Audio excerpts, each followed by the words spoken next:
Well, from what I've listened to it, and I'd give this an 8 out of 10. What would you give it?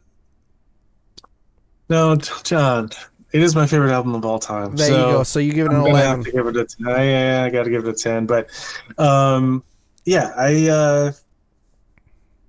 there are others that are close. Some REM albums, maybe. But this is but this is a solid 11. Yeah, I give it. I think that it is stronger than the Joshua Tree overall. I think the Joshua Tree has on the back side has a couple of songs that are like really good, but maybe not. You know, the Opening full. trio. Yeah. So, but slightly. I mean, slightly edges out the Joshua Tree for me. There you go. Yeah, I think 8 out of 10. It's a good album. Edge's riffs are completely on form. The lyrics for me don't do it all the way and conflict each other. If they're trying to say something, they conflict each other. And I mean, the Zoo Station messed with my head a little bit when I tried to listen to it. But the Jesus Judas metaphor as well. I mean, Yeah. You could say no, that's Bono being Bono, but who is he trying to be? You said yourself he was from the point of view of Judas, but was he singing to himself or singing from himself? You know what I mean? It got me caught up in there. This album saved the band from breaking up. I mean, like I said, I was shocked when I first heard that because I thought these guys would be tight forever.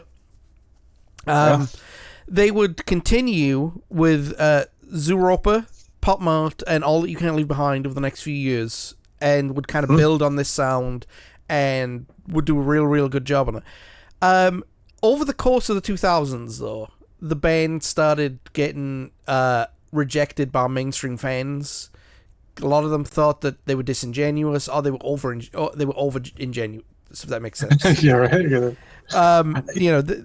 And that culminated with the launch of Songs of Innocence on Apple that everybody got.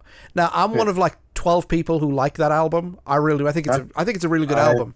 I think it's a great album. Not one of their best, but really good. I like it. I like it better than All That You Can't Leave Behind and Wow. Atomic Bomb. Yeah. I'm not a big fan of either of those albums. All That You Can't Leave Behind, I think, has several outstanding songs on it, and the rest is sort of all right. A little bit, and then Atomic Bomb, I think, musically has some cool stuff on it. Vertigo is like a perfect rock song. I mean, I don't think you can really, City of Blinding Lights. There's some good songs in there, but for the most part, I feel it's the delivery and the lyrics a little clunky for me. Don't really love it. But yeah, Songs of Innocence, great album. If anybody wants to take a listen. Yeah, it's on your iPhone, so you can. No, and I joke about that. Like I said, I thought it was great.